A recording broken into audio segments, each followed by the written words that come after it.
Kenny's in trouble. He's going to run. He's going to get the first down. Don't sleep on those legs. Oh, he faked the slide. Sauce time. The Pitt Panthers have pulled a stunning upset over the West Virginia Mountaineers. And Johnny Majors gets a ride across the field. Isn't the show at like 7:30? I think it's at 8. I thought it was earlier too, Kent. Hang on. College football. I'm gonna go to the ESPN app because it was. I love how ESPN has like the playoff predictor, and it's like, dude, you guys choose the teams. You guys are just like, maybe we'll do this. What about this? Crystal orb of confusion. Today's the 29th. Yeah, it's 7 p.m. Eastern. So it's literally going on right now. Oh, it's Georgia, Michigan, TCU, USC. Yeah, that's... Wait. Georgia's third? No. Oh, wait. No, you said Georgia? Georgia 1, Michigan 2, TCU 3, USC 4. Yeah. Ohio State's 5. Okay. Good. All right. That's good. 5 was kind of the question, but the top 4 is pretty much what I They got the top 4 right. I've got concerns when they go to 12, but... Well, who's 6? I don't know. Bama? After it would have been LSU, but they lost. Probably Bama. I don't know. Of course, the article that's like the stub article is like, here's 1, 2, 3, 4, and 5. I'm like, what about everything fucking else? Well, those are the... Yeah. I don't know. Because I guess 5, 6, 7 probably matters, but I don't know about news. Oh, never mind. I can look at this. No, never mind. Kansas State is 10. That is what I see. Dude, yeah, I don't even care what happens this weekend. I feel like this should just be the Final Four. I've got, okay, Ohio State 5, Alabama 6, Tennessee 7, Penn State 8, Clemson 9, Kansas State 10, Utah 11, Washington 12, Florida State 13, LSU 14, Oregon State 15, Oregon 16, UCLA 17, Tulane 18, South Carolina 19, sure, Texas 20, why? 21 Notre Dame, 22 UCF, 23 UNC, 24 Mississippi State, 25 NC State. Yeah, dude, I Ohio State isn't playing, and they're not playing in the conference championship, and Alabama's not playing in the conference championship, so I feel like, who's 7? Tennessee? Tennessee. Yeah, so I feel like some pretty crazy shit would have to happen to like really shake up the top. The only teams playing in conference championships that are in the top 10 are 9 Clemson and 10 Kansas State. I don't think they put in a 3-loss Kansas State, and I don't think you could argue Clemson jumping 6 other teams if USC loses. Got blown out by Nerd. The only thing I guess that would switch it up is if USC loses. I think TCU should be guaranteed a spot because they're playing top 10 Kansas State. Unless they get fucked. Unless they just collapse in the last week of the season. Which I don't know. Yeah. I don't know. Well, it's TCU, right? That's the whole thing. It's like you never know. Is this our cold open? I was going to say, we're basically just recording the show right now. This is all... This is our first... Hey, welcome. That's our first cold open. We're just so naturally good at this shit. We got right into it. Welcome back to Simplified Podcast after a 4-minute cold open. I'm your host, Zack Kaminsky. I'm joined by my co-host, Mason Kling, and my other co-host, Kent Vanderwood, reporting live from Qatar after the U.S.'s 1-0 victory today. Kent, how was the match? It was great. I got to throw it on at the office and work while I watched. It was great. Right, your Qatari office. Yeah.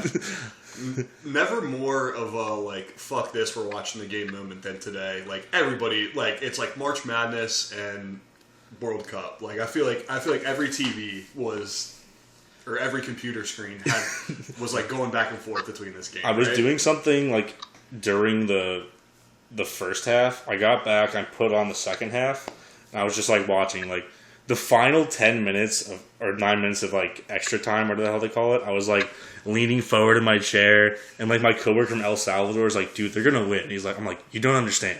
I lose to teams that blow leads all the time. I root for them. It's like, you gotta understand. I'm ready to get hurt. I can't have it be my country. No. So that's enough talking soccer. Let's get into football.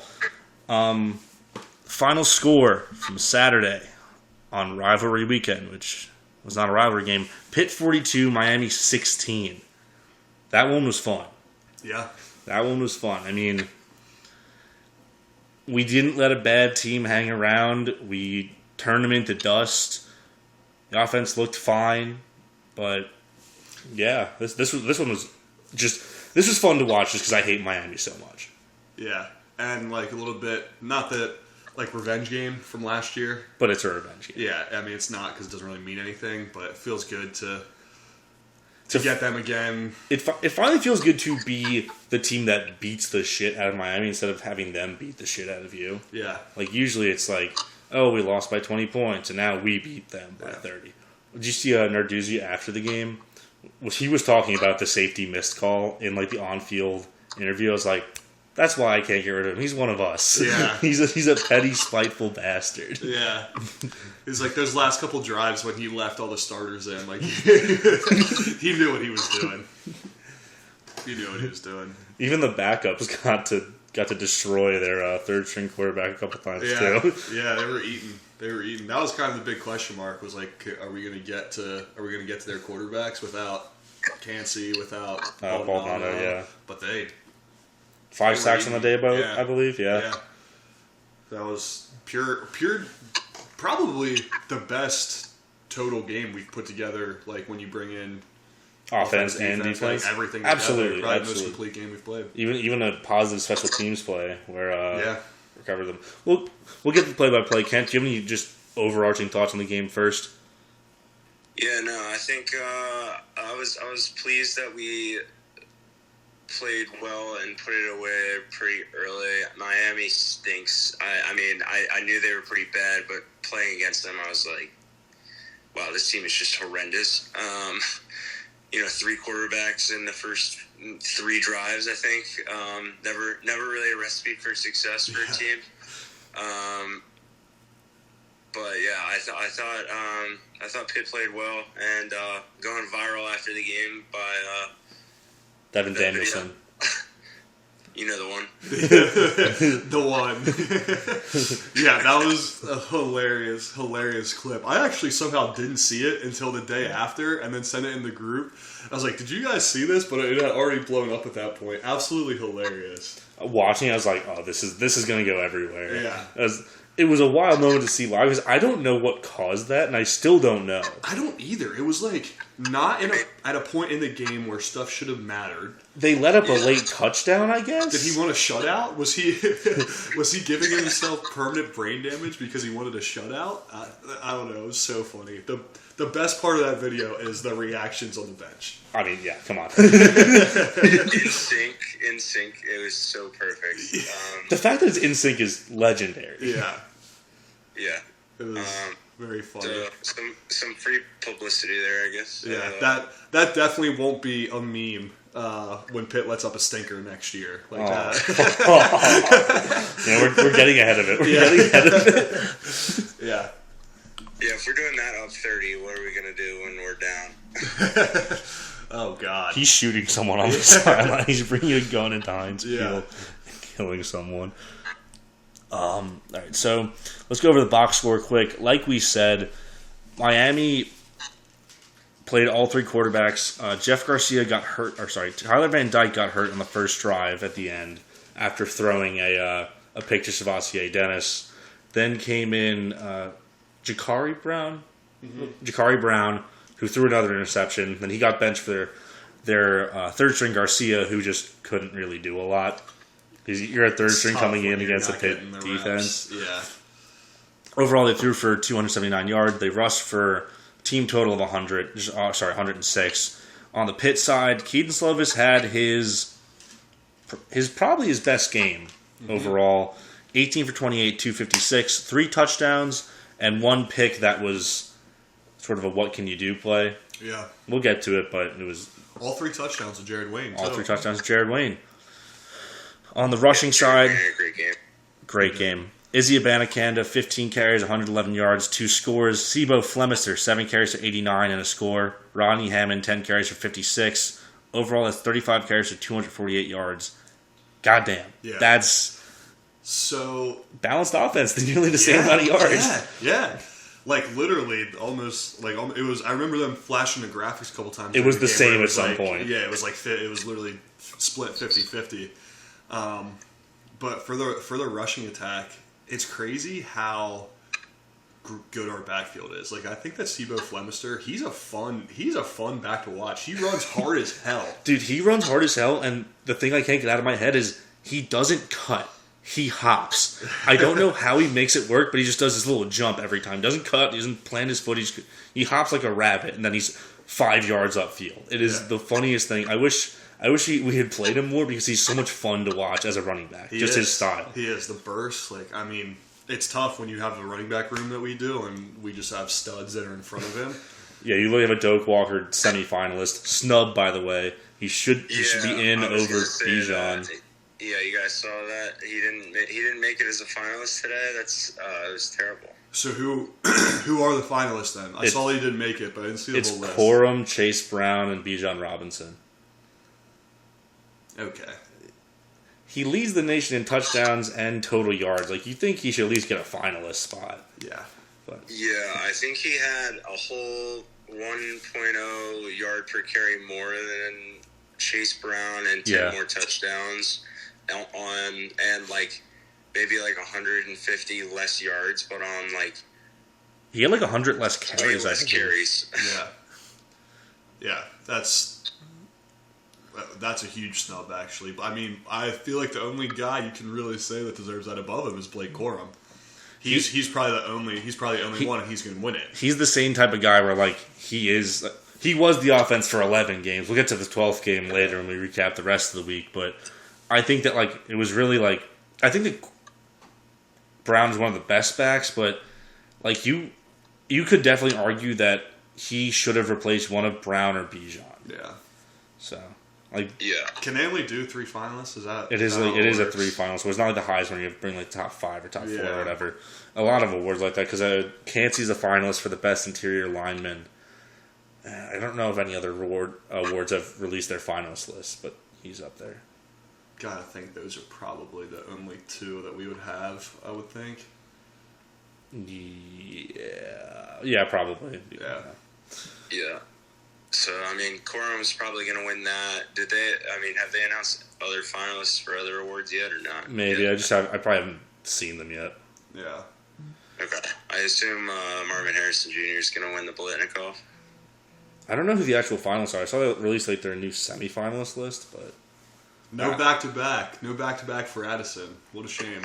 No. I mean, he was hurt for like 3 or 4 games.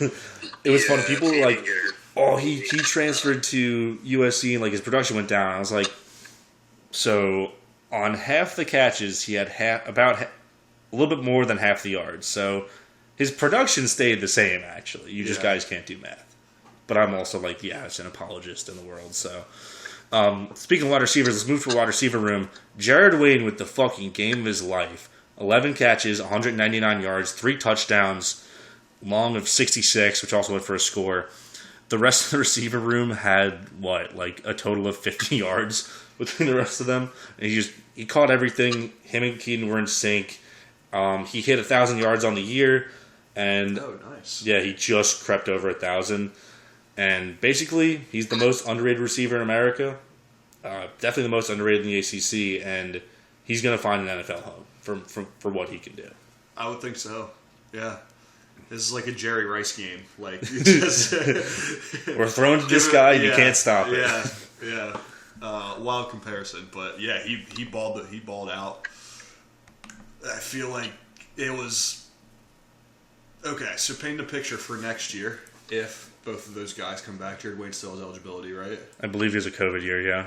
I think he redshirted as well, but if they come back, and Keaton is also back again, maybe, sure. They have some chemistry there. They kind of, as the year went along, they kind of got their groove going. Absolutely. The fact that he eclipsed that 1,000-yard mark, that's moving in the right direction. So just great way to end the season, but great momentum if they both come back too. Absolutely, yeah. I would hope that he comes back. I want to see something. How many yards of Keenan Slovis's total did Jared Wayne account for? Over half? just under half. He had 1,006 yards, and Keaton had 2,400 passing. So that's wow. Yeah, dude. How many yards did Bartholomew end with this year? Probably under 600. 284. Oh my god! I thought it was higher than that. He had 20 catches. It was bad. That's crazy. Half of them probably came in that one game against Tennessee too. Yeah. Yeah. Jesus Christ.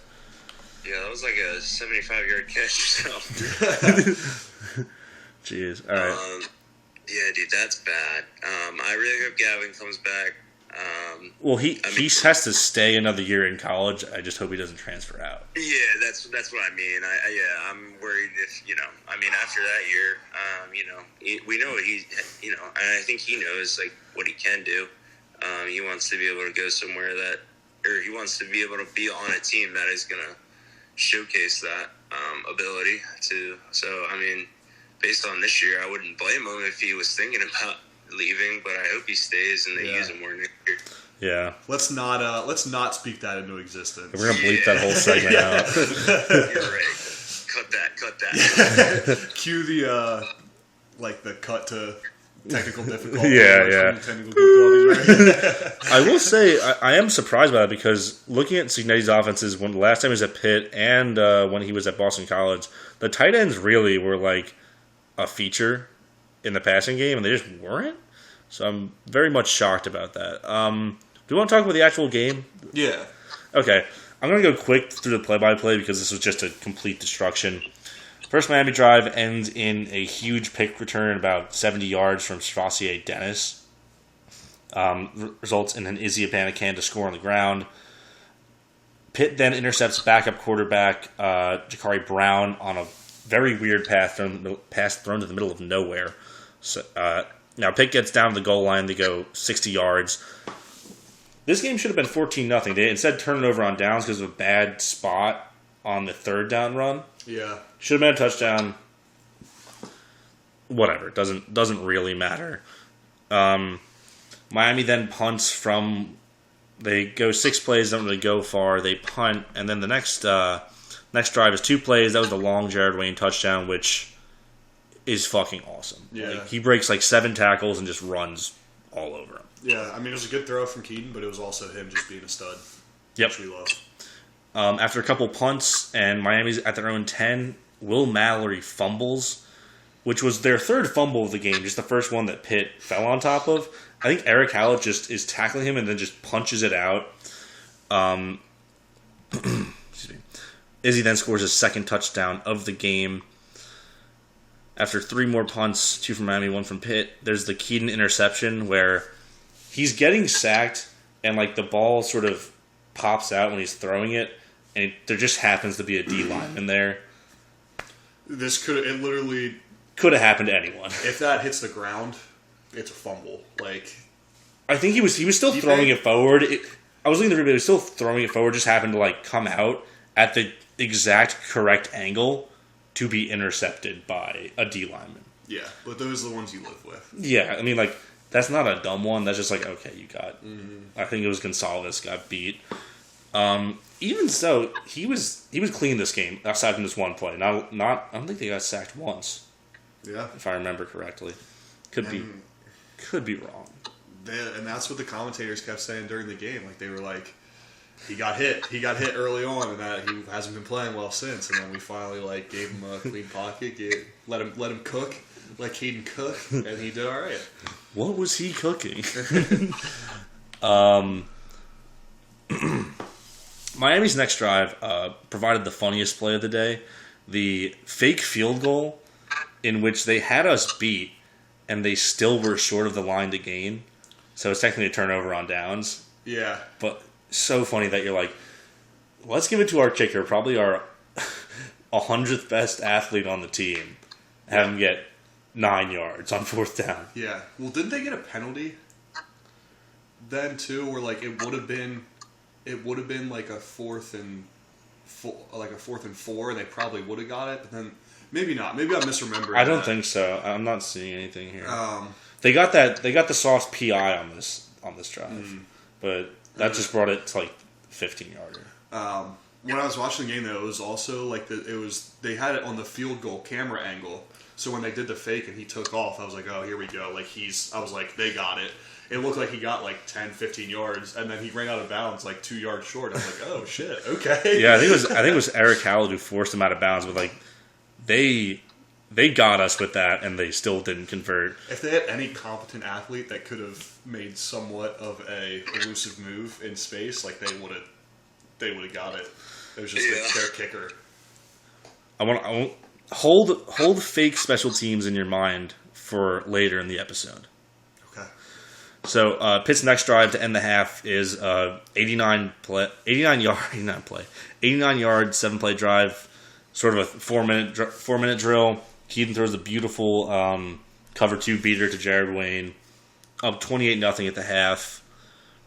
And then as far as the second half goes, Miami scores a field goal on their first drive of the second half, but then Pitt just scores 2 touchdowns, go up 42-16, and that's basically the game. Jared Wayne had the funny fumble where it went directly up in the air. He hit 1,000 yards, then fumbled the ball directly up, and it landed in a Miami player's hands. And the game ends on a Deion Hayes sack where he just comes off the edge and blasts Garcia on 4th down. So that was cool. Final 42-16. I wanted at least one like bloodletting game this year, and this was it. The Virginia Tech game was nice to score a lot, but this was a beatdown of a program that's had our number basically every year. Got away with one last year, and yeah, this was fun. Yeah. So I have a question for both of you about this game. Okay. Not your personal thoughts, like not if you think he should or not, but with these last 4 games of the season, this Whomping included, did Frank Signetti save his job? Because I know we all want him gone, but I'm given what history has kind of been and his first year program, I feel like he's going to be back next year. In Pat's eyes, definitely. Yeah. In my eyes, That's sneaky. that's not Sneaky. Every game except this one was kind of bad. Like Syracuse only scored 19. At least they have a good defense. UVA, we just sort of sit on that lead. Then we jump out to that 28-point lead. We just kind of sit on it. Duke, sneakily, that was like a turtle game as well. After they scored 21, they couldn't do anything. Also, Keaton got a lobotomy at halftime or something and threw those 2 picks. But I don't think that he'll fire him after one season, because I think even Sean Watson got multiple seasons to be Pitt's OC, and he was worse than Signetti. Yeah. Yeah, I agree. I feel like either Signetti or Slovis is back, but you can't have both. I could see it happening just because I don't think it's. But that's the most likely outcome. Yeah. That is 100% the most likely outcome. Yeah, but it shouldn't. I know. That's the tough part, Ken. It's like you got to get rid of one of them. Like, I don't know, man. I feel like 8-4 is kind of the ceiling you're looking at if you just bring them both back. I know we had a couple close games, a couple games we shouldn't have lost, but I feel like Narduzzi's gonna want them both back and bring them both back. So yeah, I think Signetti will definitely be back. I think Slovis is the bigger question mark, but I think he most likely comes back too. Yeah, and I really think that it is like if we're a 6-6 team, if we're a 7-5 team, it might be a little bit different. But I think winning out those last 4 games, regardless of how good or bad the offense was, and then kind of putting the cherry on top with this one. Like they're gonna let him hang around. I think if you flip the West Virginia and the Duke results, he's gone. The 2 closest games of the year. What do you mean? Yeah. If we lose those games instead of winning them. I see what you're saying. Yep. Yeah, I agree. I think that 4-game winning streak at the end. I think they definitely looked better. Kind of built some momentum going up. I think they'll also use the bowl game to kind of evaluate further. I think the guys will play. I think Izzy will probably not play. I think Izzy would be kind of dumb to play. I mean, unless he's really trying to play for that first round grade. They don't take running backs in the first round anymore. I think you'd be smart to sit it out. Yeah, I mean, it's very hard for a running back to go in the first round. But I think, and I don't even know what he's really projected at right now, but maybe not necessarily first round, but if he wants to be that first guy off the board in his position, then maybe. But still, I don't think he'll play. That's sort of a discussion for later, right? Yeah. Well, I don't know. Have you looked at any of the bowl projections? I've seen us in a lot of different stuff. Yeah, we're gonna get the bowl slotting is next week, I believe, because they need conference championships to happen. I've seen Pinstripe, I've seen Holiday, I've seen Birmingham. Dude, I really don't want the fucking Birmingham Bowl. At least give us like the Fenway Bowl or the Pinstripe Bowl where we can play in a cool venue. Holiday Bowl is cool because that's San Diego against the Pac-12 team. Like that matchup was projected as us versus Oregon State, which would have been actually like 2 just run the ball offenses. That would be a fun game actually. But yeah, the one that had us in the Birmingham Bowl was against Mizzou, and it's like, I don't know. That's just I don't know about that one. that would be a bummer of a. Hey, Pat and Arteezy could go 2-0 or 2-1 against the SEC. Yeah.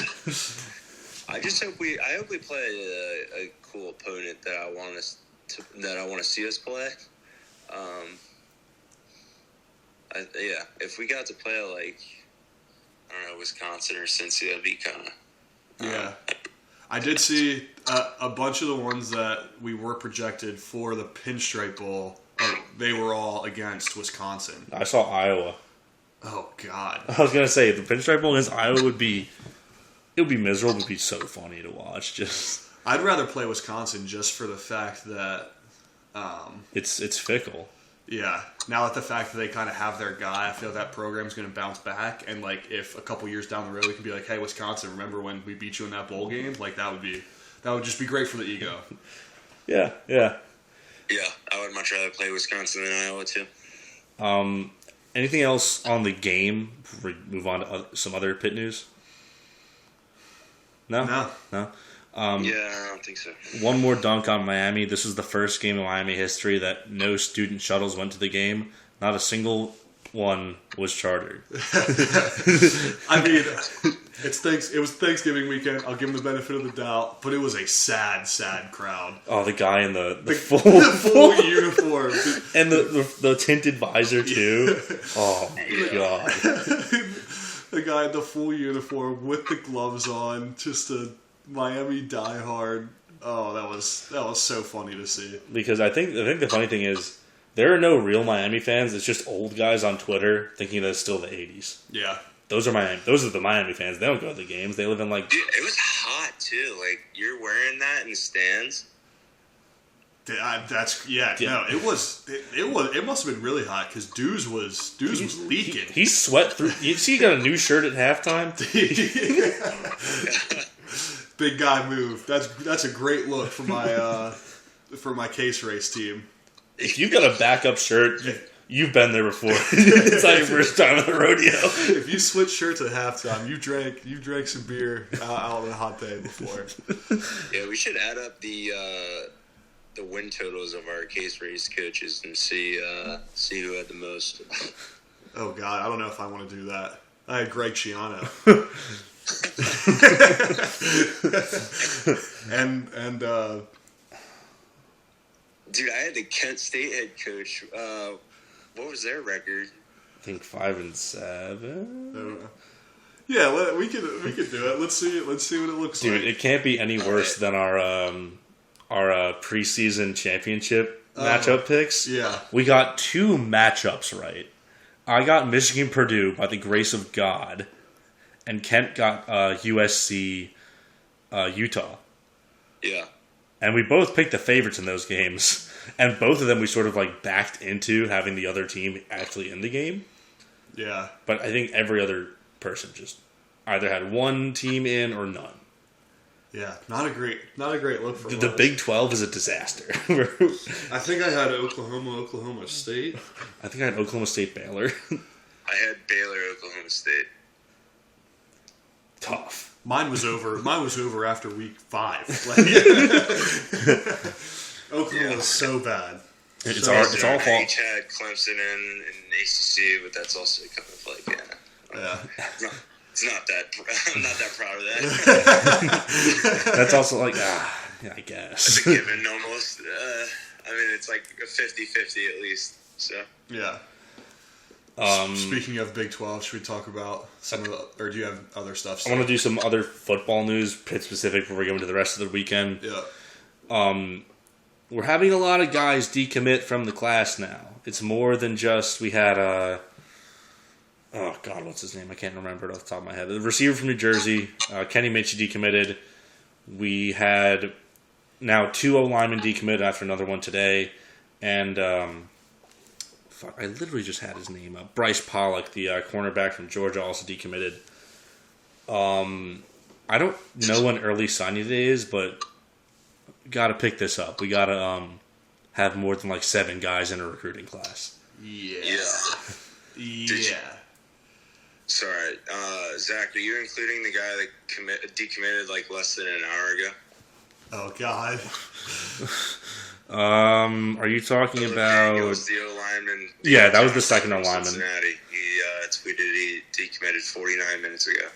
Did he say where else he was going, or did he just simply not Pitt? We're Simply, it's all besides Kenny. It's all just I'm decommitting all the other stuff. Like They're not like, oh no, there's this other flashy school that we're gonna go to. Well, 'cause we're they gonna all- go to Notre Dame. Nah, just not you fuckers. they all do like the same boilerplate. Like I'd like to thank God the coaches give me this opportunity. I'd like to thank all the players and staff that made contact with me and like made my like give me this that's opportunity. exactly what this post is. built these. It was a huge decision, but with that, I'm decommitted. It's like, all right, bro. was it a notes app screenshot, Cat, or did he at least make It a was actually graphic? not. It's It a was- graphic. Okay. It was Here it edit. is. It was like a graphic edit. Oh wow, he's got some class. Oh, he had someone make it for him. Wow. I think we now have the 60th ranked recruiting class or something like that. Awesome, dude. This round. Dude, we just gotta go out and get a bunch of transfers again. It's not sustainable. It's not. It's not sustainable. They have to learn how to recruit kids. I know. Oh, I love just having one. they're gonna have a transfer fall off once because Wiltz doesn't have any eligibility left. He was a star this year.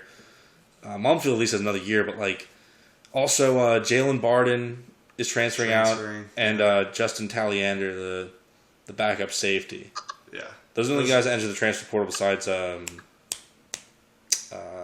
Bradley. Yeah.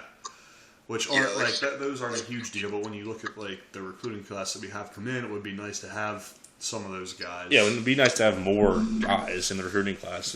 You can't lose that big of a chunk of the class and still get away with it. I think, speaking of Luke Fickell to Cincinnati or to Wisconsin, a lot of their guys are decommitting.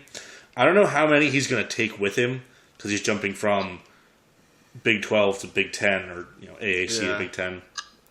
A lot of those guys, like, I've been reoffered by Pitt. I'm like, go get that guy. Yeah. Go get that. You have a stable head coach and they can play, 5 hours away. It's just going to be Luke Fickell and Pat Narduzzi just Eiffel Towering the Cincinnati roster. The real question is who's hitting it from the back. Yeah. Deuce is an ass guy. That's why he was sweating. He caught wind of the Wisconsin hire. He's like, got to get on the trail. Got to start recruiting. That could really be taken in the wrong way. Yeah, no, but we really should. try to grab some of those guys who we probably offered originally. Right, because a lot of them like I've been re-offered. Like I think a lot of the staff is like looking at these guys like they can probably get them. They're gettable guys, or maybe it's the case where some of these guys decommit and then recommit. We had one guy do that in last year's class, who ended up being academically ineligible. But it's possible to get these guys back. We didn't come here to play school. Except at Pitt, you kind of did. Yeah. But nah, you're right, Kev. Fuck that. We didn't come to play school. Yeah, dude. We just need to take a lesson from Pitt basketball and just get a bunch of transfer starters. Yeah. Because that's going. Yeah. Let's start recruiting scumbags. Well, that day on Hayes News, maybe. Got arrested. Also might be scumbags. Who knows? Yeah. And then we too can destroy Northwestern. Yeah. That was an awesome, real quick shout out to Pitt basketball. That game was so much fun. We were just, it felt like the Golden State Warriors. We were just, I think we shot like almost 70% from three in the second. I think we hit 14. Yeah. 14 threes. Ridiculous. Yeah, I think we were like 3 of 9 or 3 of 10 from 3 to start the game, and then we just literally did not miss one in like 10 straight. We made like 10 straight or something. This is the game where, like, I feel like I'm talking about Pitt football with Pitt basketball. Like, if we beat some of these teams that we're supposed to in the beginning of the year, this is like a statement win. We might be wrecked, but here we are. The programs is the same. Let's do the quick roundup of Pitt sports. Pitt volleyball won the ACC. Awesome. They're a 2 seed in the tournament. They will be hosting the first 2 rounds in the Pete coming up in the next couple weekends. Pitt soccer went on the road at Kentucky, beat them, an undefeated Kentucky team, I think the number 1 team, and now they're hosting the Elite 8 game at Ambrose Field up on the hill. So it was a good weekend to be a Pitt fan, man. Yeah. That's pretty cool. Also, final stat came out of capacity for the ACT this year, Yep. and we had higher capacity for higher average capacity. Not capacity, average attendance. Average attendance than West Virginia did. So By a good margin, too. yeah. So it was like 8,000 more on average. But The social media team who runs that, they do a really good job. They do a really good job of being, like, sneaky, like, shady. Not a cherry pick stat, but They know it's one that, like, they're gonna get mad about, because one of the big talking points of us is like, well, your attendance sucks. You need us to boost your attendance. Like, no. actually, look at these numbers. When you look at the numbers. But yeah, great weekend for the Pitt Panthers. Just collective victory light shining up from Kathy this weekend. They need to just install more victory lights. One for each sport, right? That would be kind of cool. Can you see Oakland from space now? All right, let's go into the rest of the weekend. Yeah. Rivalry weekend recap. We'll start with Tuesday night action. Ohio 38, Bowling Green 14. Ohio punches its ticket to the MAC championship, and the only reason I want to talk about this game is because there was a guy up in the top of the stands filming the game on his phone who looked like, and the broadcast said, "Wow, that guy looks like he's in witness protection." Yeah, I remember that and being like, "What if he is? Like, why would you say that?" He could be. That's literally that's where you would send somebody who would be in witness protection. Athens, Ohio. Athens, fucking Ohio. So I would say there's probably about a 75% chance that he was, and they had to relocate him. What MAC team does he root for now? To be determined. They had to move him out of the MAC. He's a Sun Belt guy now. Congratulations, you are now a Louisiana Monroe fan. All right, Thursday night, Thanksgiving, Mississippi State wins the Egg Bowl 24-22 over Ole Miss. Lane Kiffin, everyone thought he was going to Auburn. Turns out not. He wasn't distracted or anything. He just kind of fell apart late in the season. They win this game on a missed 2-pointer from Ole Miss. Honestly, I'm not gonna lie. I didn't really watch this game. I was in a food coma. I don't know about you guys. I caught a little bit of it. It was a good game. Went into overtime. No, it didn't. Or I'm sorry, it didn't go into overtime because of the final play. But no, it was an alright game. Lane Kiffin stuff. I really thought that it was going to be a situation where he was like, "No, I'm not taking this job," and then I did. But obviously, they got their guy, fucking guy, with Scott Frost. They didn't hire Scott Frost. They hired Hugh Freeze. That's what I mean. I get that mixed up. All the time. Frost and Freeze. Yeah. I'm literally picturing his face in my head. I just said the wrong name. But it feels like they just struck out. They just struck out on Lane Kiffin. They're like, panic hire. Literally, it was a panic hire for sure. Like that. They're like, let's get the guy who's beaten Nick Saban 7 years ago. Yeah. So I don't know about that one. Let's move on to Friday. The night game. Florida State beats Florida 45-38. Most points ever scored in this rivalry game. Jordan Travis looked great. He was just running the ball all over and effective through the air.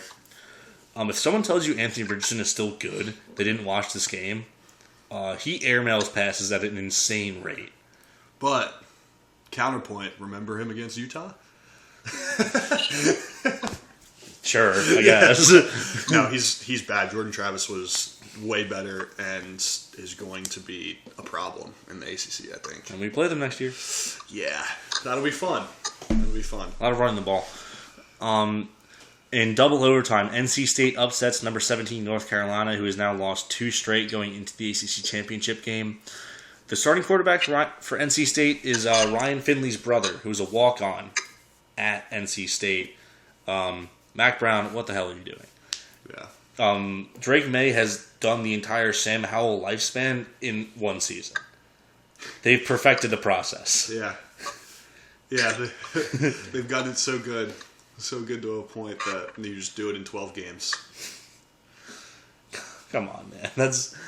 Oh.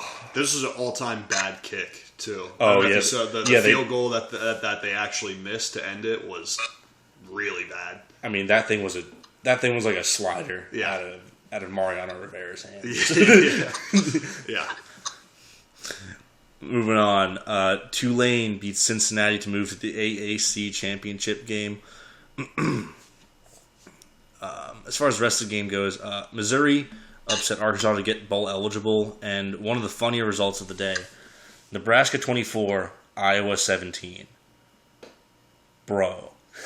Iowa was winning into the Big Ten championship, and they fucked it up against Nebraska, of all teams. Yeah. Just, I couldn't watch this one because it's on Big Ten Network, and my parents don't get it, but absolutely hilarious that the Iowa defense gave up 24 points to Mark Whipple and Casey Thompson.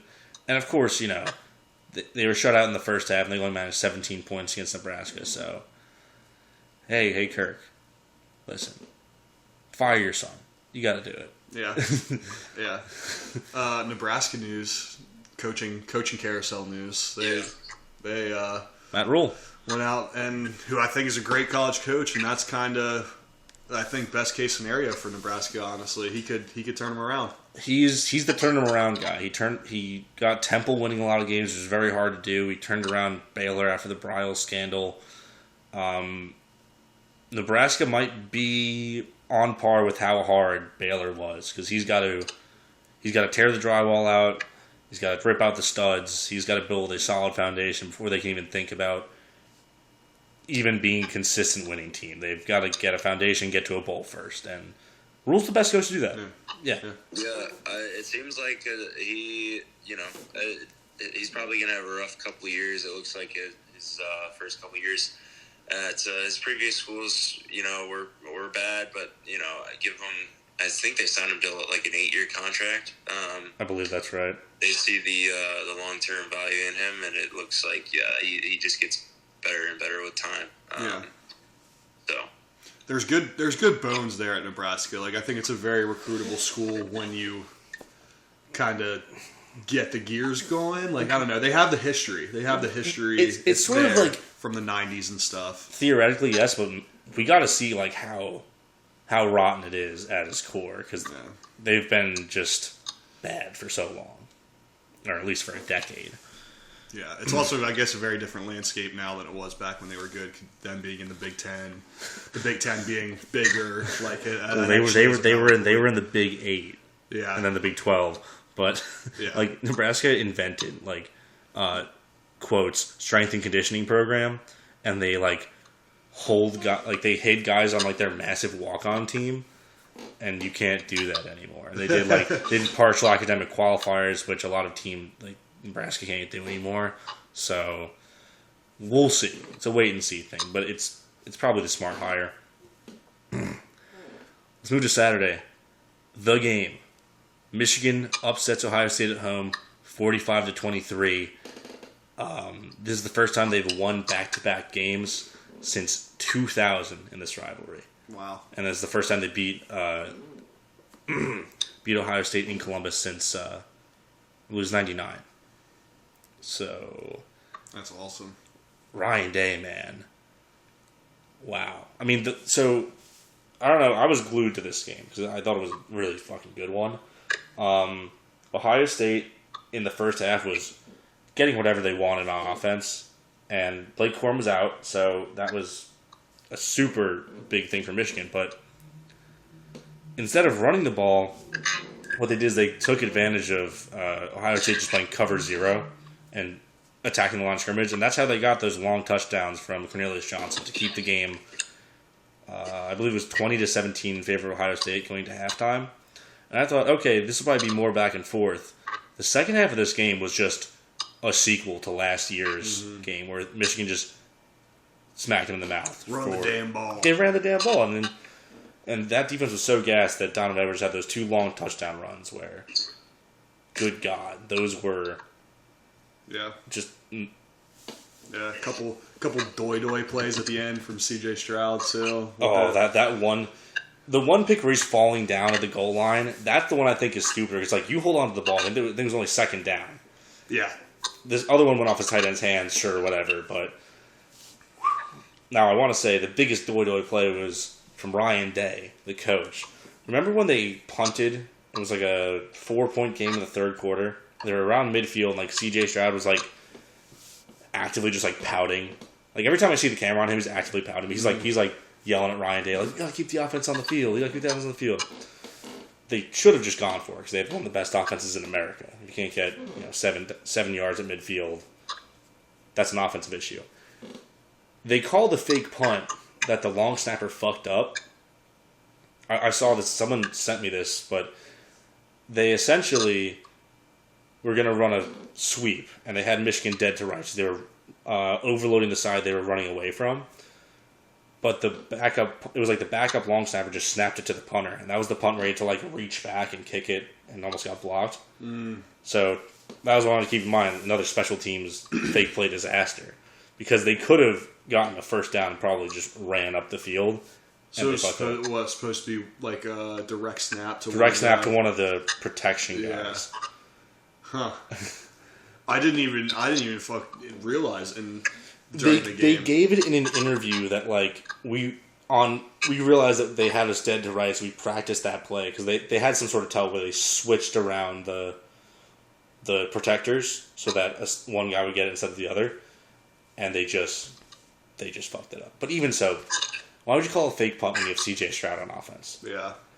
Now the other thing I want to say is the pop pass that like the backup linebacker, like the backup running back who's a linebacker threw. I saw a quote from him today. It's like he was like 5'6". They were like, "How did you know where the tight end was?" One of his quote was, What? I didn't. I just threw it up. That's awesome. And you could tell because he was like pretty deep behind the line, and he did a little jump pass. And if he would have like led him even a little bit, like it was a touchdown. But that was clearly awesome he didn't know where he was because he had to like dead stop and wait for the ball. Definition of fuck it, he down there somewhere. Yeah. Because I thought, because like the first time they ran, it was like, oh, he lost 2 yards. Like, why the fuck are they doing this? I was like, oh, yeah, just yeah. Ken, were you watching this one? actually really didn't get to watch a lot of these games this week. I was in New Jersey and driving back in the afternoon, so I did end up missing a lot of football on Saturday, so I did not get a chance to really watch this one. That's tough. This one was really fun. Yeah.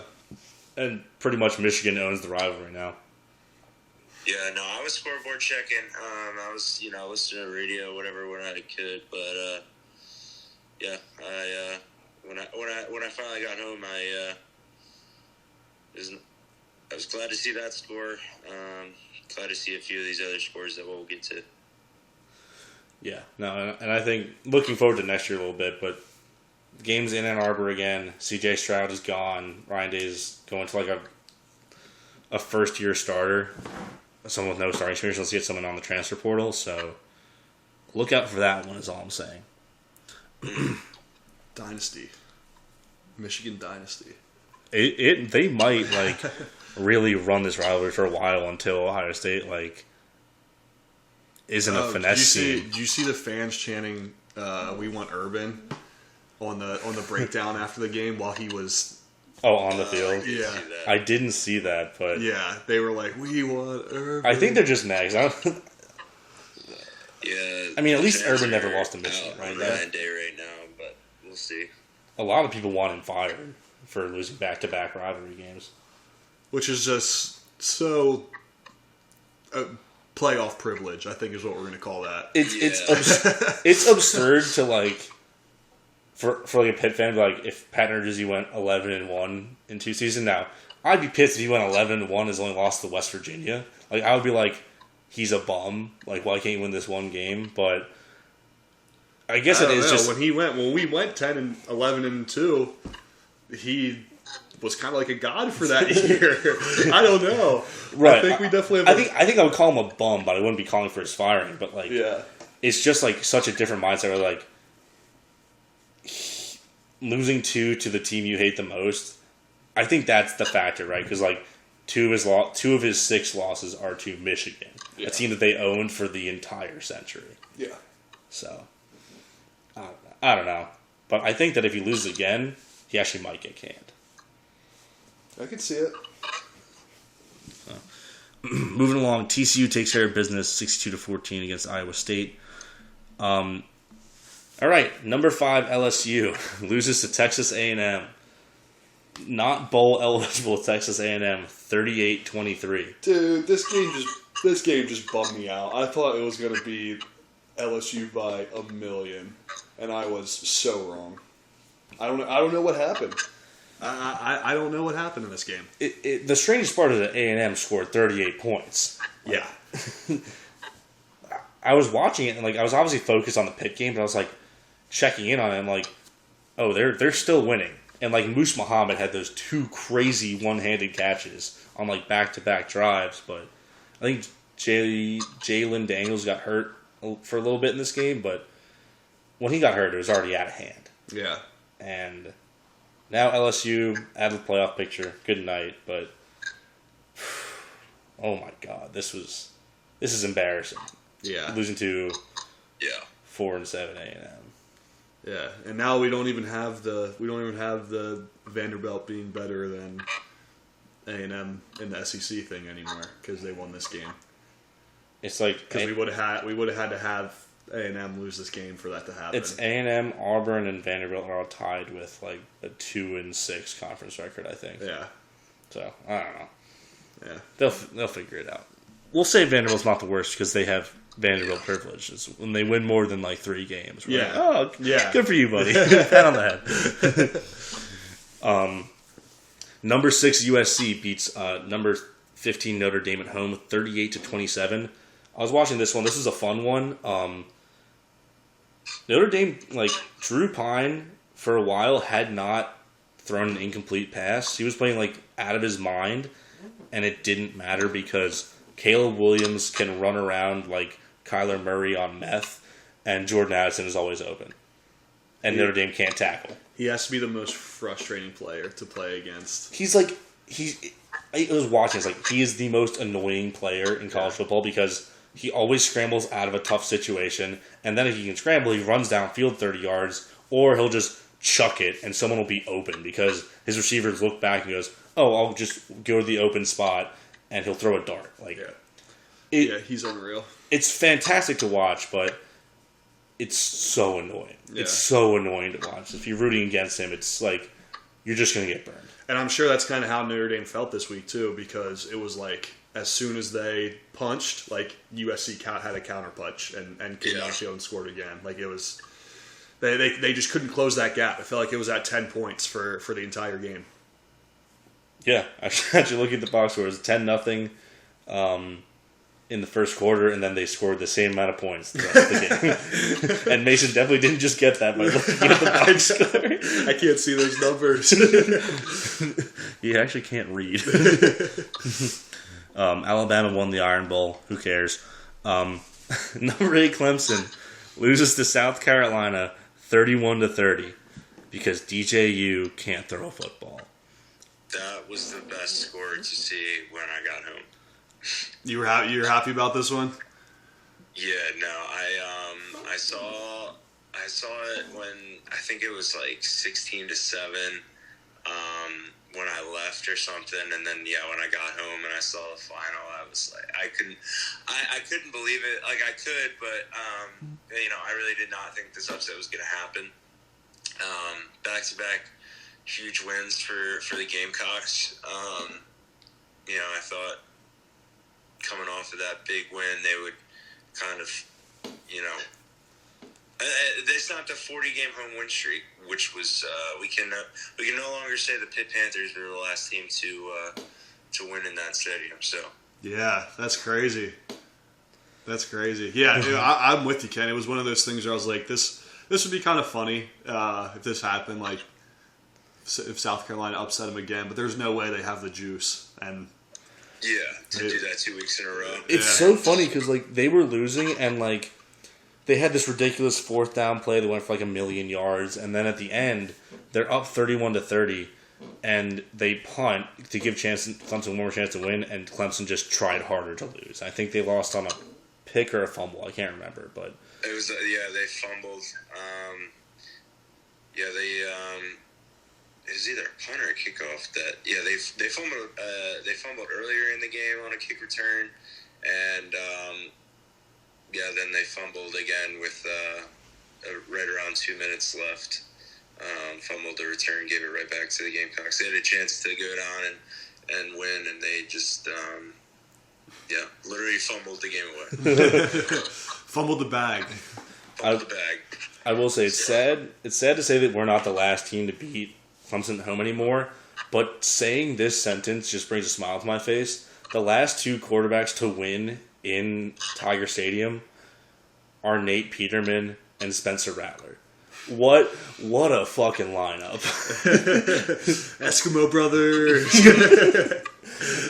Spencer Rattler lost to Missouri and Florida, and then he just was like, yeah, fuck it, I'll beat Tennessee and Clemson. You see him smoking that pack, too, after this game? Yeah.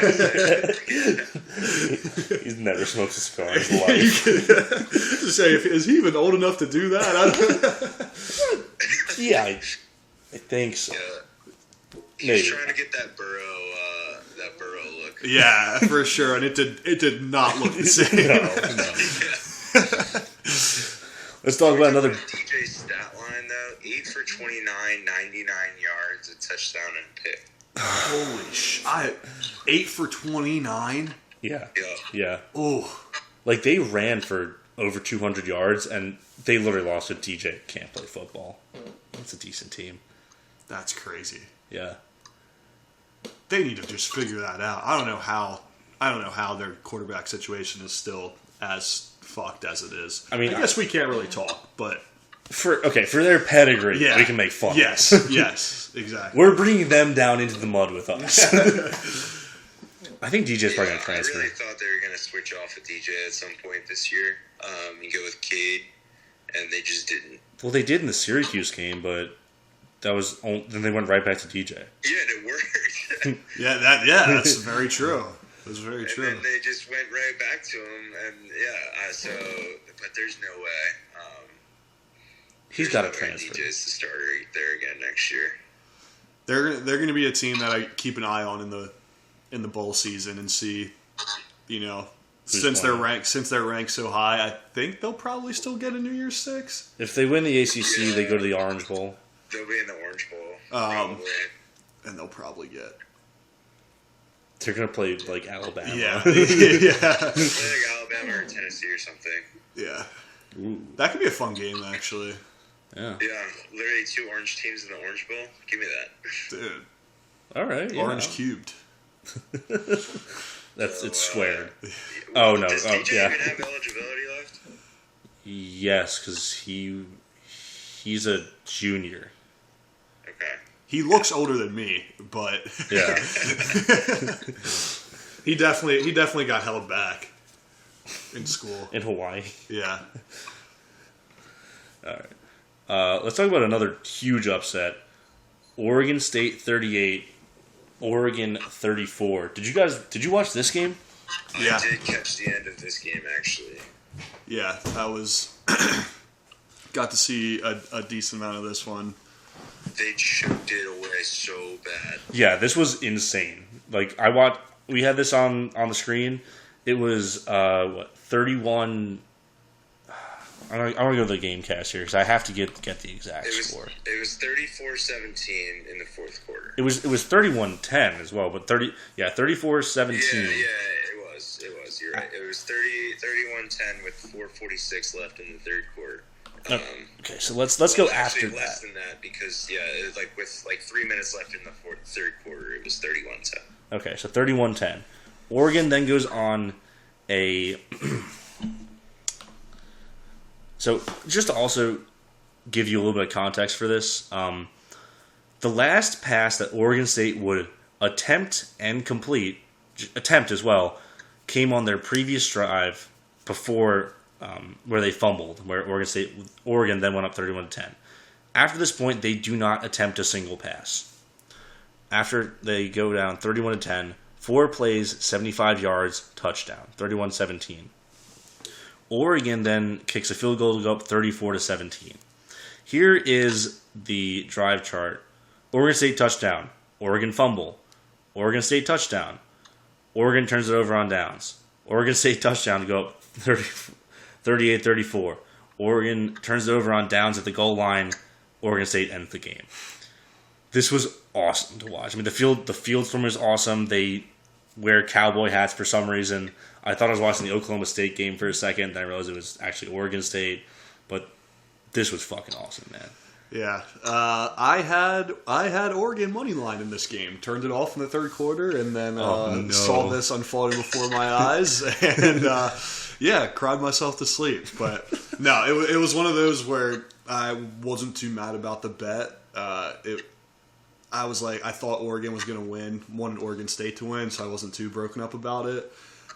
Was it this game that they had when they stormed the field? It was sick, and I think they have the field goals that they can take down.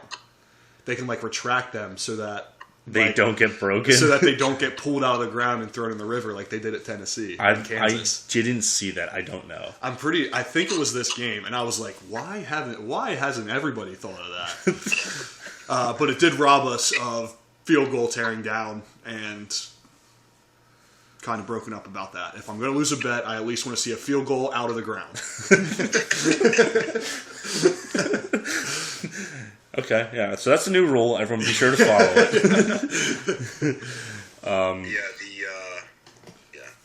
You're not the only team that had a team. You're not the only guy that had a team choke away your bet money this weekend. Oh no! Love you, Ravens. Who did I bet? Oh, that was a tough one to watch too, Kat. Oh yeah, it's only the 4th time this year that we've done that. So. Also with this game, with Oregon losing, they got themselves out of the Pac-12 title game, and with Washington's win over Washington State in the late night slot, 9-3 Utah gets a rematch with USC. So, interesting matchup for conference championships. Sort of running through the rest of the ranked teams. Tennessee crushes Vanderbilt. Penn State takes care of Michigan State. Kansas State takes care of Kansas. to go to a rematch with TCU in the Big 12 title game, keeping Texas out. UCF barely escaped South Florida. I was so close to having my UCF win total under cash, and then South Florida biffed it. Also, the touchdown they scored to win the game, I don't think he was in. I think he was out of bounds. And then number 5, Louisville loses to Kentucky 26-13. Let's go through some other scores. James Madison 47, Coastal Carolina 7. Guess who had Coastal Carolina? I think I might have done that too. But this means that James Madison officially unofficially wins the Sun Belt East this year. They would have won, but they're postseason ineligible. Dumb. So dumb. Let the kids play, ref. Let the kids play. Going down the line here, Illinois killed Northwestern 41-3 to try and keep their hopes up for that Big Ten West title spot. Minnesota beats Wisconsin 23-16 in the battle for Paul Bunyan's axe. Yeah. Because Michigan State's the Paul Bunyan Trophy. However, Purdue beats Indiana 30-16 to claim their spot in the Big Ten championship game against Michigan. So I really backdoored into that prediction. Going down the line, Duke beats Wake Forest, finished season 8-4, 34-31. Shout out Duke, man. Shout out Duke and Wake Forest. Very disappointing season for them. I think Sam Hartman really fell down to earth. UTSA beats UTEP 34-31. Comes back from being down, I believe, 10 or 20 points in the second half here after the game got delayed a little bit. UTSA finishes perfect in Conference USA play and should probably win their conference title game as well.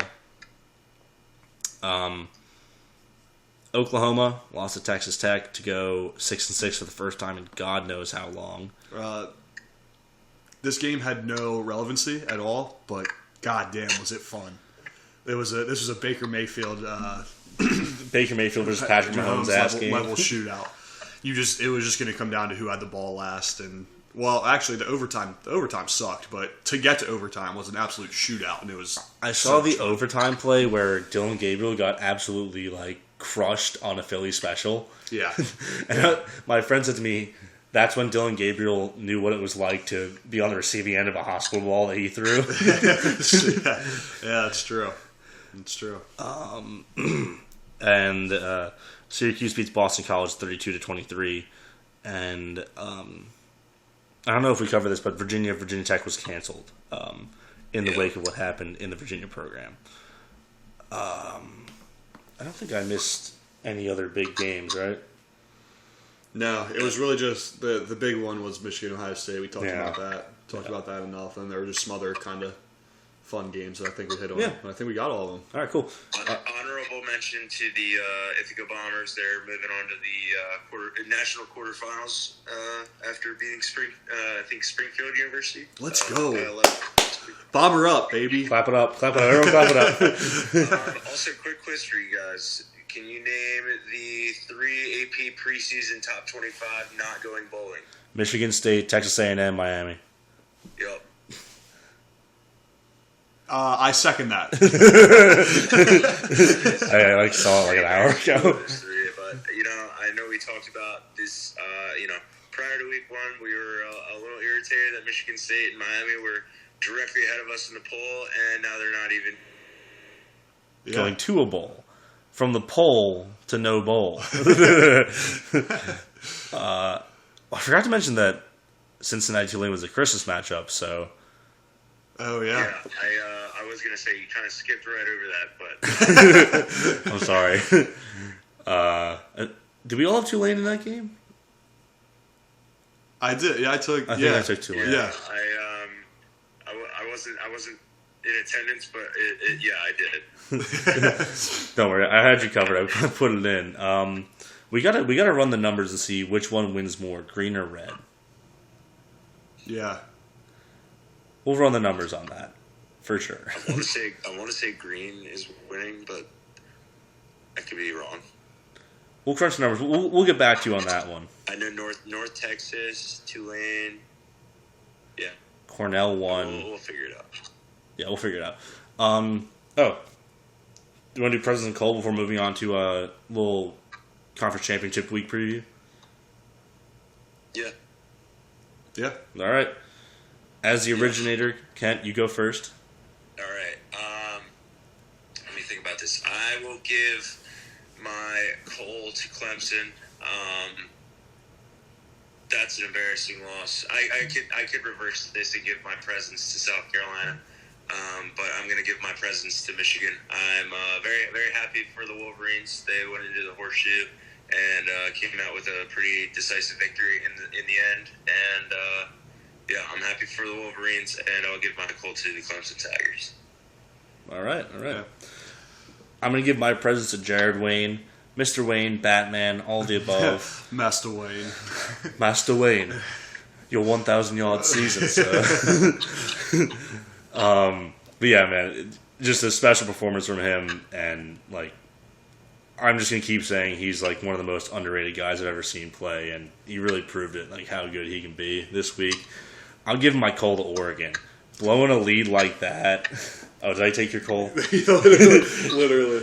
That's a good one. I'm giving Cole to the AP voters for putting Penn State in the top 10 when they clearly are not of top 10 quality. Because they got blown out by the other thing every year. Yeah, but I'm just giving them Cole because they need to learn their lesson. All right, so I get to give Oregon Cole? You get to give Oregon Cole. Thank God. Thank God. Yeah, Oregon gets all the Cole, especially because I had money riding on that. You hate to see a blown lead. You hate it even worse when it's What happens dollars. to you? Yeah. Presents, yeah, similar to yours, Zach. I'm giving it to Pitt. We broke the U over the knee, U's down. It was over from the jump. It was a great round out to the season, as up and down as it was. Finished out strong. Yeah, and that's all I can really ask for the guys. They rallied, so they got my presents for the last one this I year. like that. Yep. Positive Mason. Yeah, Positive Mason's back. yeah. All right, let's do a quick preview of Conference Championship Week, guys. Take it in. Last week before bowl season, which then you'll have games on at random times. It'll be fantastic, but let's take it in. These are some of the last games that really matter for some time. Friday, we have the non-championship game special where Akron and Buffalo are playing a makeup game for Buffalo to maybe get to a bowl game. That's on at 1 o'clock on ESPN+. So maybe you're at work. Maybe you've got ESPN Plus and you don't really want to do things on a Friday afternoon. This is the game for you. And I'll probably have this on one of my monitors. 7:30 on CBS Sports Network. North Texas versus UTSA for the Conference USA Championship. Let's all do picks. We're just going to pick a team straight up. Yeah. UTSA. Oh, so we're going like the college game day version? Yeah. We're doing and then they flex. They're like, oh, we're 8-2 this week. It's like, yeah, you're picking 10-point favorites. just straight up, no spread. Okay. I'm also going to ride with UTSA. Kent? Yeah, I'll ride with you guys on that one. All right, clean sweep. 8 o'clock on Fox, Pac-12 championship game, Utah versus USC. Utah handed USC their only loss of the season so far. USC is a 3-point favorite. But I'm going to be honest, no one's stopping Caleb Williams, Jordan Addison, and the rest of their wide receiver core that just always gets open. I'm riding with USC. When Utah lost the first time, they were at home. Or when they won the first time, they were at home, right? It was in, I believe it was Rice-Eccles Stadium in Utah. This one is in Vegas. Yeah.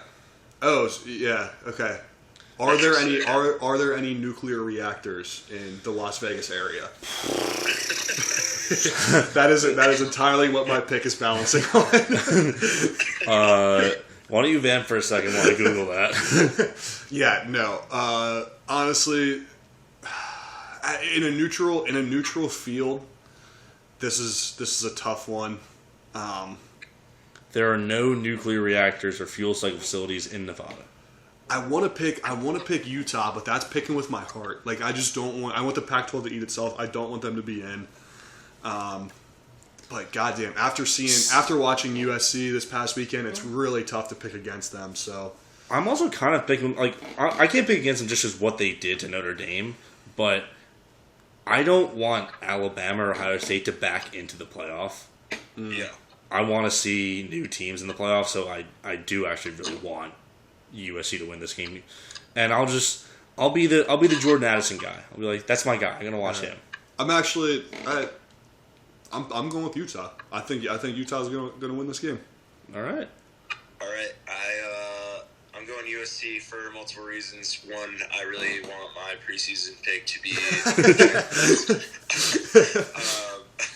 Two, like Zach said, I really just want to keep Ohio State and Alabama out. I don't want to give the committee any reasons to think about putting either of those teams in. So, really rooting for the Trojans.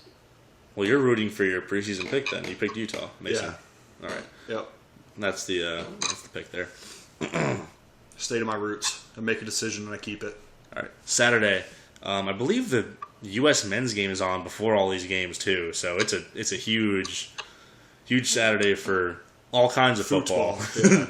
Yeah. Starting off at 12 o'clock on ABC, Kansas State versus TCU in the Big 12 title game.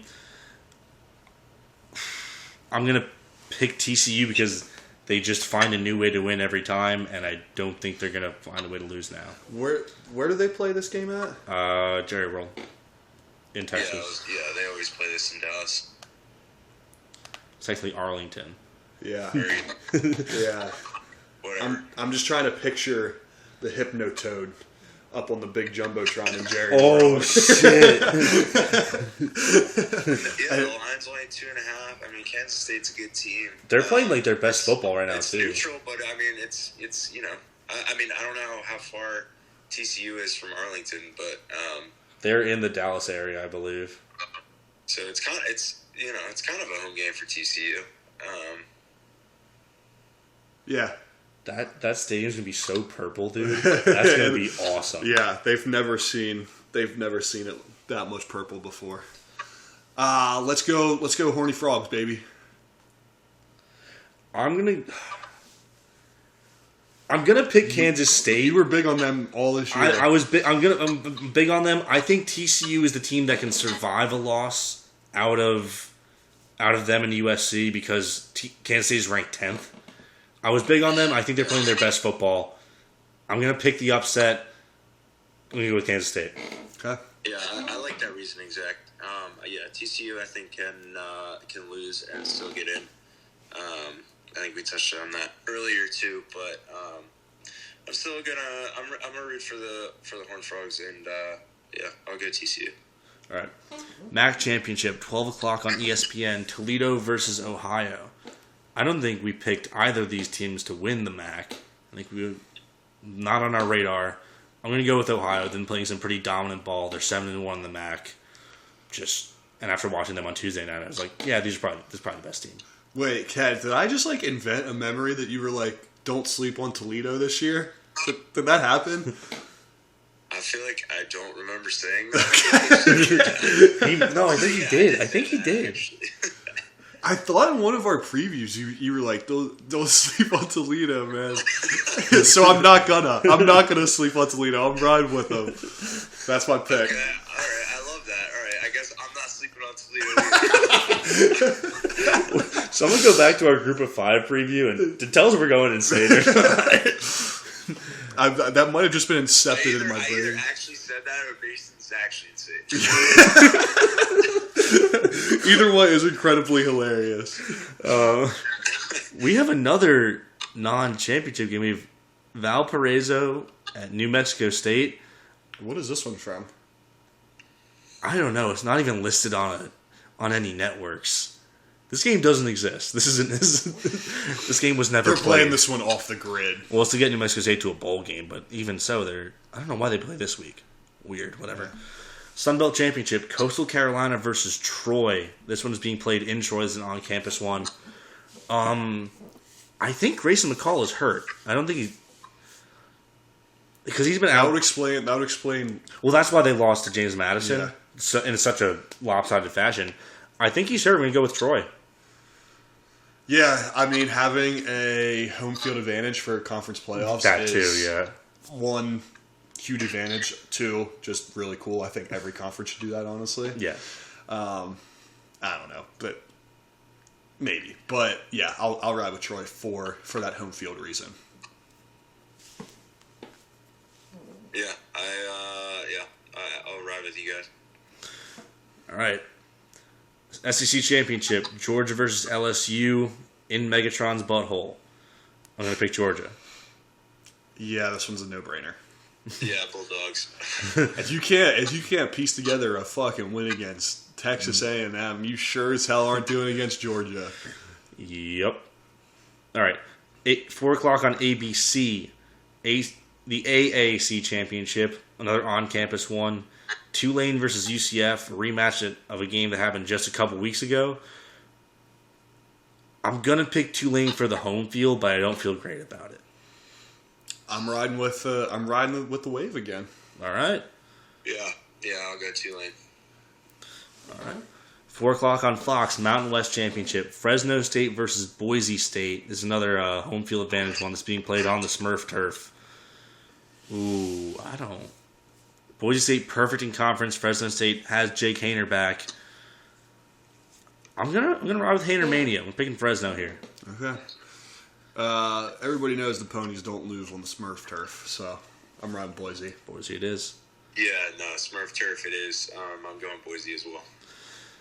All right, 8 o'clock on Fox, Purdue versus Michigan. Next time we do picks like this, we need to get an old senile guy off the street to be our lead horse.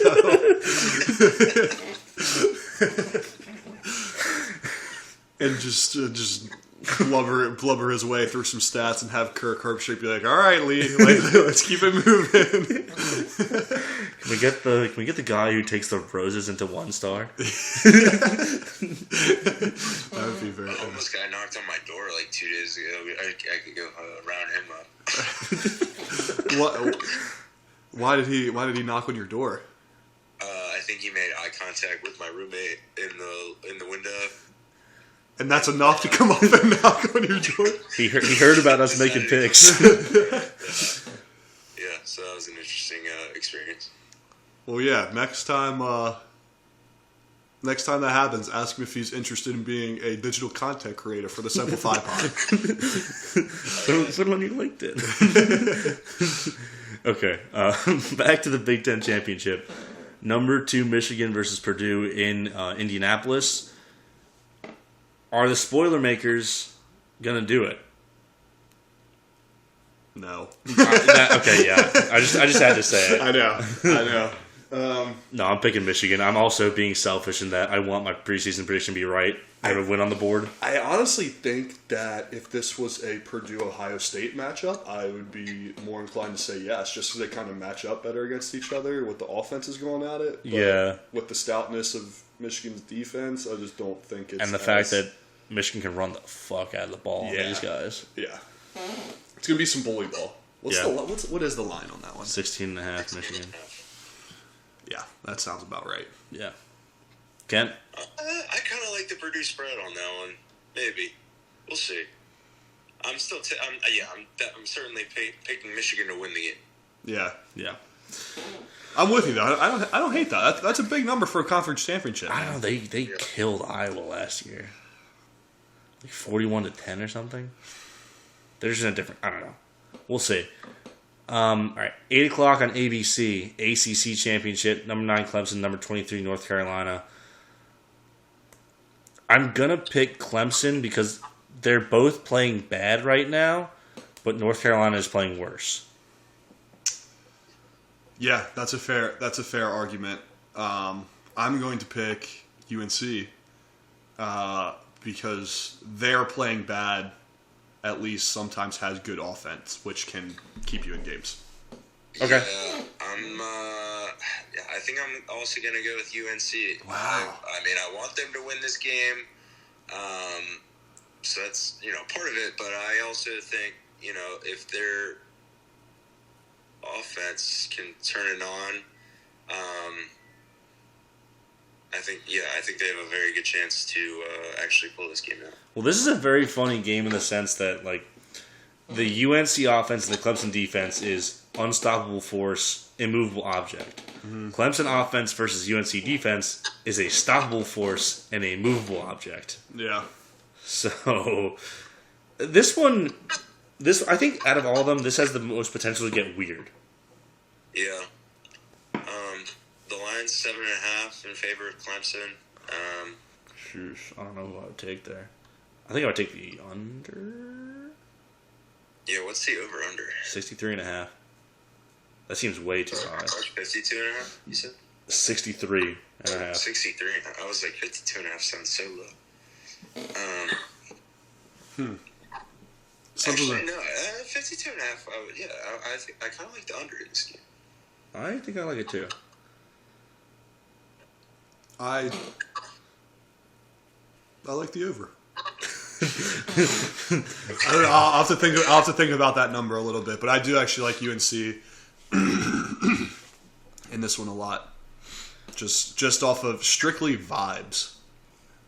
This is the most vibes-based conference championship because it means nothing. Nothing. Nothing. At least everyone else is like winning you're in. This is just run around out there. This is the only one, the only group of five, or Power Five, I'm sorry, that... Oh, maybe. Yeah, it might be. We're looking more and more like a group of five every day. Yeah, this is the only one that's going to not have any implications at all, right? Yeah, because, I mean, if Clemson's the one... Hypothetically. No. Yeah. No, they're not jumping. Last year, though, too. So. Huh. All right. I don't think there's a... Can we stretch one of these games into being a Christmas game? Troy Coastal. That's like a blue-green? Ken, what do you have to think about that? Hang on. We don't have another option. Unless you say Ohio Toledo. What's the color of Kwanzaa?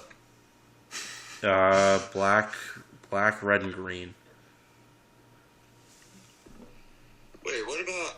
Well, hang on. What was the matchup you said before? Well, Troy and Coastal is what I said. Coastal's wearing their away is your white. UTSA, are they like orange and blue? Yeah, they are. We can just count their orange as red. North Texas. I mean, Utah, and USC Utah and USC are both red. We could just go murder it out and go all red Christmas game. All right, let's just have. Yeah, is there two green teams? No. Well, not really a good option this week. Conference championships hate Christmas. Yeah. They're the woke conference championships are attacking our religious holidays in this nation. They don't want you to say Merry Christmas. They don't want you to pick a red or green team this week. They want you to say Happy Holidays. And look at these. Well, guess what? We're doubling down. Double the red. Double the holiday. No Christmas matchups in December, just leading up to December. Yeah, it is officially. What holiday comes after Christmas? New Year's. What's the New Year's game? The ball drop. What's the ball drop game of the week? Who's going to put their nuts on the table? Christian Pulisic, apparently. Shit. I think we've been recording too long. Right. Thanks. If you're still here, thanks for listening to an hour and a half of us ramble on about football. This has been Simplified Pod. If you've enjoyed this, make sure to send it to a friend, coworker, anyone who's interested in Pitt football, or really college football at large. We like talking ball, and we want to gather an audience of people who want to talk ball with us. I've been your host, Zack Kaminsky. I'm joined by my two wonderful co-hosts, the flyest white boys of them all, Mason Kling and Kent Vanderwood. Make sure to follow the podcast Twitter at Simplified That's our only form of social media. You can find your host Twitters in the bio. And with that, we'll see you next week. Hail to Pitt. Bye, Brian Kelly. Bye-bye, Mario Cristobal. Adios, Mario Cristobal. Adios, Senor Cristobal.